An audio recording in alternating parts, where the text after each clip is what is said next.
ओम शांति। 3 अप्रैल 2023 की आज की साकार मुरली। बाबा कहते, मीठे बच्चे, बाप आए हैं तुम्हें ज्ञान का तीसरा नेत्र देने, जिससे तुम सृष्टि के आदि मध्य अंत को जान बुद्धिवान बने हो।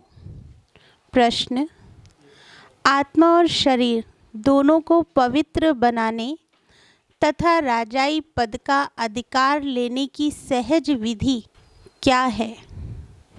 उत्तर: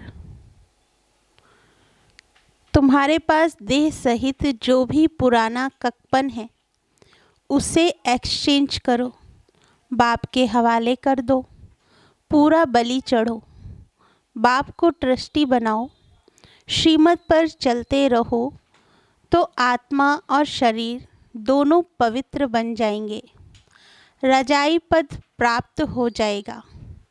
जनक भी बलि चढ़ा तो उनको जीवन मुक्ति मिली। तुम बच्चे भी बाप को वारिस बनाओ तो 21 जन्मों का अधिकार मिल जाएगा।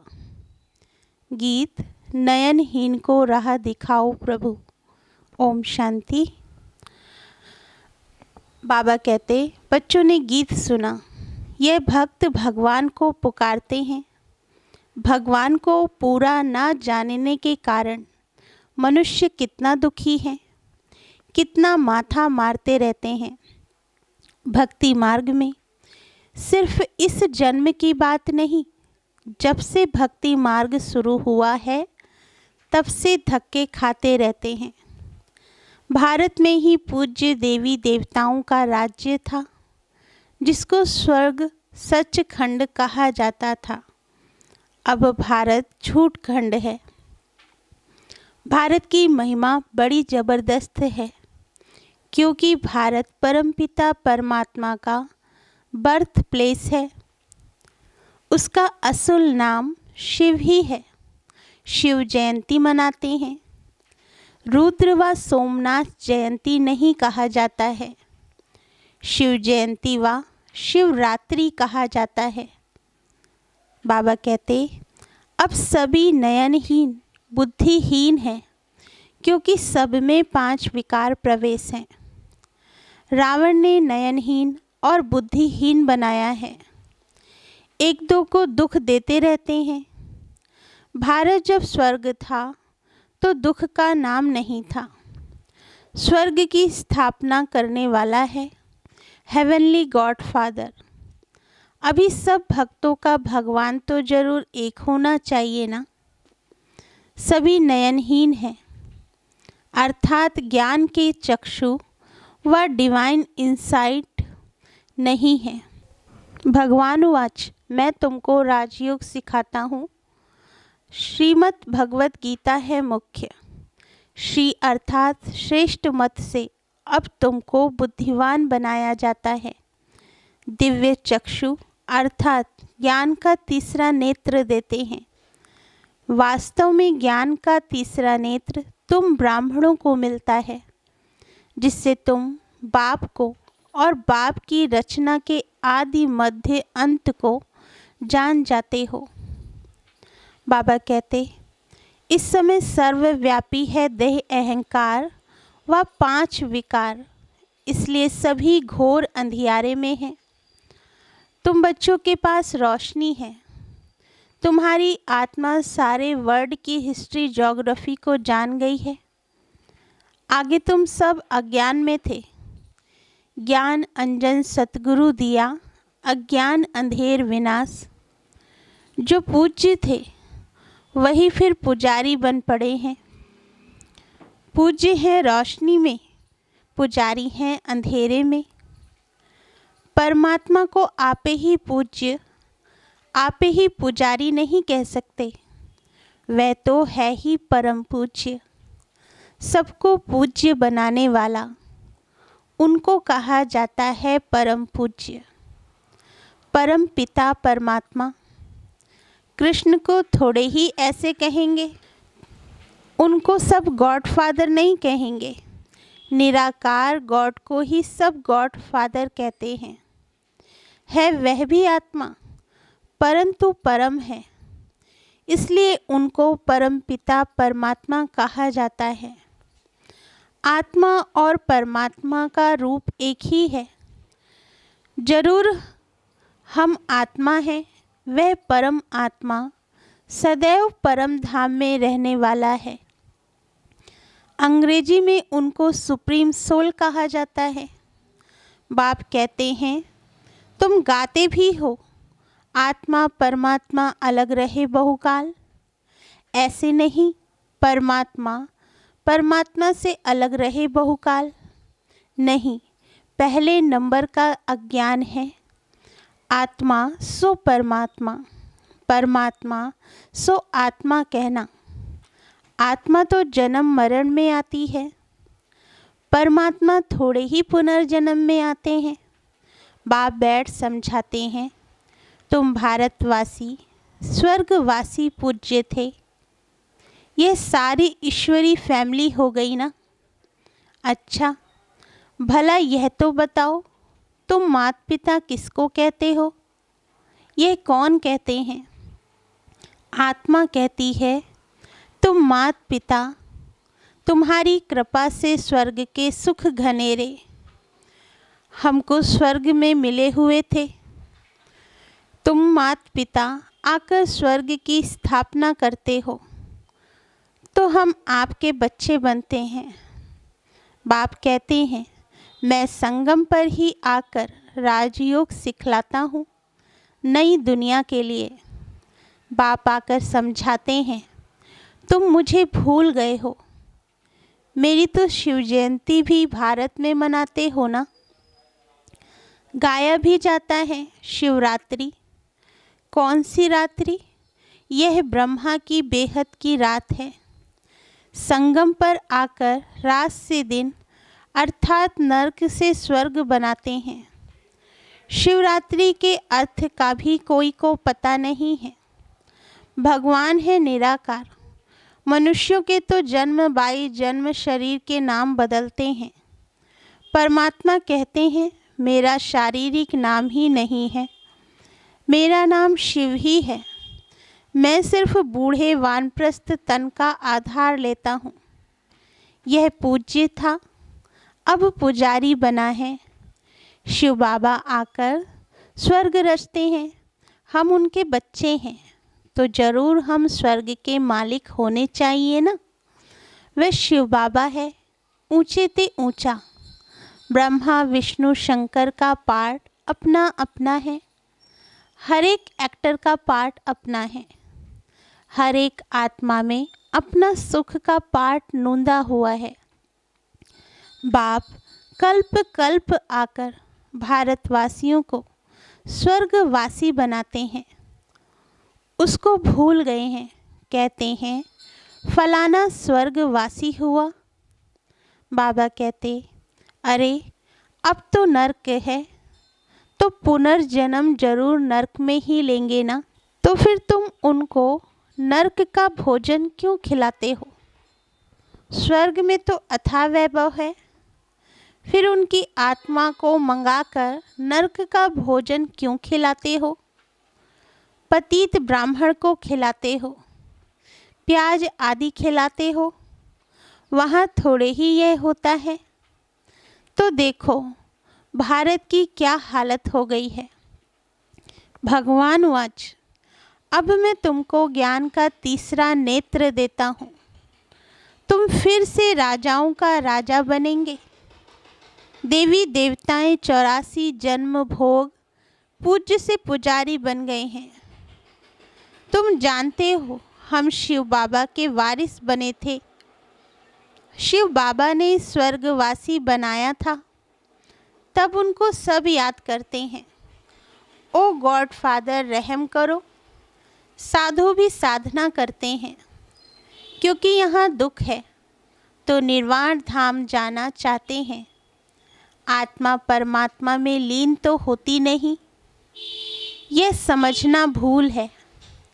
अब तुम कहते हो हम आत्मा परम धाम में रहने वाली हैं। हम आत्मा सो देवी देवता कुल में आएंगी, फिर 84 जन्म भोगेंगी। हम सो आत्मा फिर दैवी कुल क्षत्रिय कुल से वैश्य शूद्र कुल में आएंगे।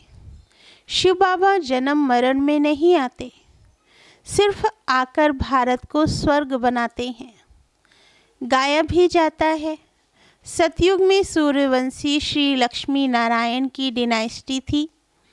जैसे क्रिश्चियन घराने में Edward the first, Edward the second, third चलता है, वैसे ही वहाँ भी Lakshmi Narayan the first, Lakshmi Narayan the second, third, ऐसे 8 डिनाइस्टी चलती हैं।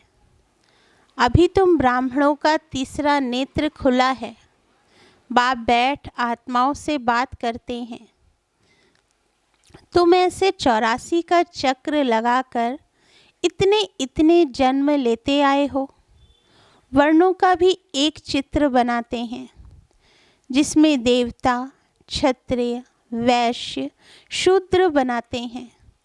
अब तुम जानते हो हम सो ब्राह्मण चोटी हैं।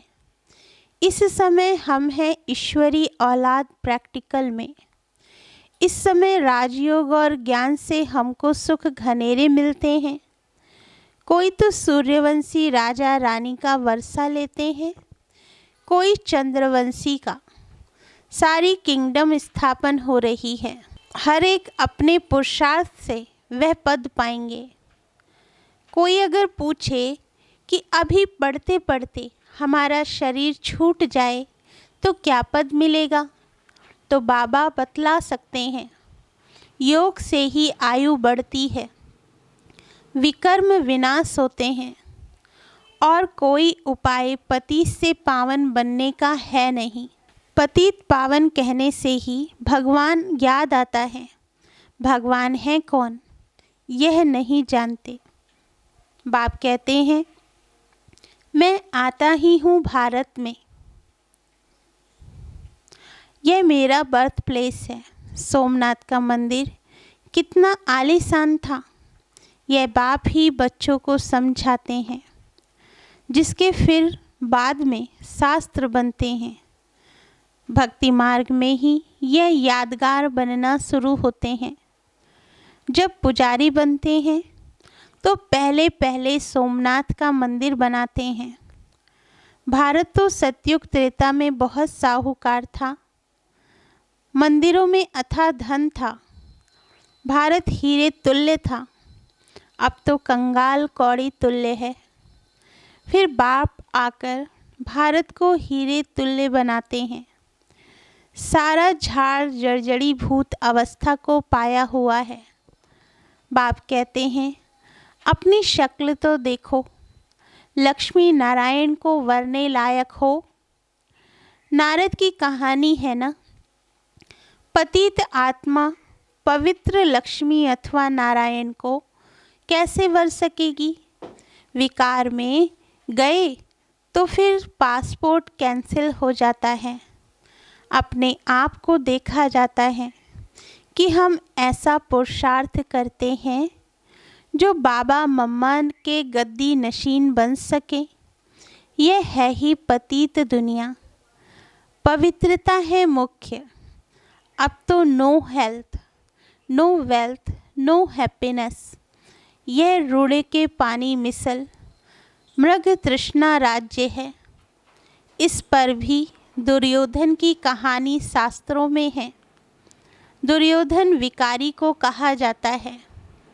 द्रौपदी कहती है, हमारी लाज रखो। यह द्रौपदियाँ हैं ना। बाप कितना अच्छी रीति समझाते हैं।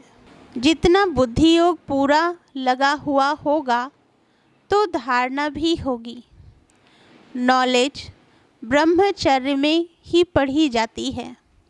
बाप कहते हैं, गृहस्थ व्यवहार में रहते कमल फूल समान रहना है, दोनों तरफ निभाना है। मरना भी जरूर है। मरने समय मनुष्य को मंत्र देते हैं। बाप कहते हैं, तुम सब मरने वाले हो। मैं कालों का काल सबको वापस ले जाने वाला हूँ, तो खुशी होनी चाहिए ना। फिर जो अच्छी रीति पढ़ेंगे वह स्वर्ग के मालिक बनेंगे। नहीं पढ़ेंगे तो प्रजा पद पाएंगे। यहाँ तुम आए हो राज्य पद पाने, ये पढ़ाई है, इसमें अंधश्रद्धा की बात नहीं। ये पढ़ाई है राजाई के लिए। जैसे उस पढ़ाई की एम ऑब्जेक्ट है, बैरिस्टर बनेगा तो योग जरूर पढ़ाने वाले टीचर से रखना पड़े। यहाँ तुमको भगवान पढ़ाते हैं तो उनसे योग लगाना है। बाप कहते हैं मैं परम धाम बहुत दूर दूर से आता हूँ। परम धाम कितना ऊंच है, सूक्ष्म वतन से भी ऊंच है। वहाँ से आने में मुझे 1 सेकंड लगता है, उनसे तीखा और कुछ हो नहीं सकता। सेकंड में जीवन मुक्ति देता हूँ। जनक का मिसाल है ना। अभी तो नर्क पुरानी दुनिया है, नई दुनिया स्वर्ग को कहा जाता है। बाप नर्क का विनाश कराए, स्वर्ग की स्थापना कराते हैं। बाकी उनको सर्वव्यापी कहने से क्या मिलेगा? कुछ भी नहीं। बाप तो आकर स्वर्ग का मालिक बनाते हैं। बाकी सभी आत्माएं शांति धाम चली जाएंगी। आत्मा अमर है, उसको पाठ भी अमर मिला हुआ है। फिर आत्मा छोटी बड़ी कैसे हो सकती? आत्मा है ही स्टार, बड़ी छोटी हो ना सके। अब तुम हो God fatherly students. God father knowledgeful blissful है, वे तुमको पढ़ा रहे हैं। तुम जानते हो इस पढ़ाई से हम सो देवी देवता बनेंगे। तुम भारत की सेवा कर रहे हो। पहले पहले तो बाप का बनना है और जगह तो गुरु के पास जाते हैं, उनके बनते हैं अथवा उसे अपना गुरु बनाते हैं। यहाँ तो है बाप, तो पहले बाप का बच्चा बनना पड़े। बाप बच्चों को अपनी जायदाद देते हैं। बाप कहते हैं बच्चे तुम एक्सचेंज करो, तुम्हारा ककपन हमारा, हमारा सब कुछ तुम्हारा। दे सहित जो कुछ है वह सब कुछ मेरे को दो। मैं तुम्हारी आत्मा और शरीर दोनों को पवित्र बना दूंगा और फिर राजाई पद भी दूंगा। तुम्हारे पास जो कुछ है वह बलि चढ़ो, मुझे ट्रस्टी बनाओ, मेरी श्रीमत पर चलो। जनक राज्य भाग सहित बलि चढ़ा तो उनको जीवन मुक्ति मिली। बाबा ये सभी कुछ आपका है। बाप कहते हैं मुझे वारिस बनाओ। मैं 21 जन्म तुमको वारिस बनाता हूँ, सिर्फ मेरी मत पर चलो। भल धंधा करो, विलायत जाओ, कुछ भी करो, सिर्फ मेरी मत पर चलो। खबरदार रहना है, माया घड़ी घड़ी पछाड़ेगी। विकर्म कोई नहीं करना है, कदम कदम श्रीमत पर चलना है तो तुम श्रेष्ठ बनेंगे। बाप तो दाता है, सिर्फ तुमको ट्रस्टी बनाते हैं। कहते भी हो यह बच्चे धन आदि सब भगवान का दिया हुआ है। अब भगवान कहते हैं मुझे दो, मैं एक्सचेंज करता हूँ, मैं प्रतिज्ञा करता हूँ। श्रीमत पर चलने से तुमको ऐसा श्रेष्ठ बनाऊंगा। यह है राजयोग। यह लक्ष्मी नारायण भी इस राजयोग से ऐसे बने हैं। बिड़ला जिसने लक्ष्मी नारायण का मंदिर बनाया है, वे खुद नहीं जानते हैं कि ये लक्ष्मी नारायण इतने धनवान कैसे बने। अब बाप समझाते हैं यहाँ के गरीब व साहूकार बनेंगे और साहूकारों का सब मिट्टी में मिल जाएगा। अच्छा, मीठे मीठे सिकील दे बच्चों प्रति माता पिता बाप दादा का याद प्यार और गुड मॉर्निंग। रूहानी बाप की रूहानी बच्चों को नमस्ते। हम रूहानी बच्चों की रूहानी माता पिता बाप दादा को याद प्यार, गुड मॉर्निंग और नमस्ते बाबा, नमस्ते, शुक्रिया बाबा। धारणा के लिए मुख्य सार। फर्स्ट पॉइंट, माता पिता के गद्दी नशीन बनने के लिए पवित्रता की धारणा करनी है।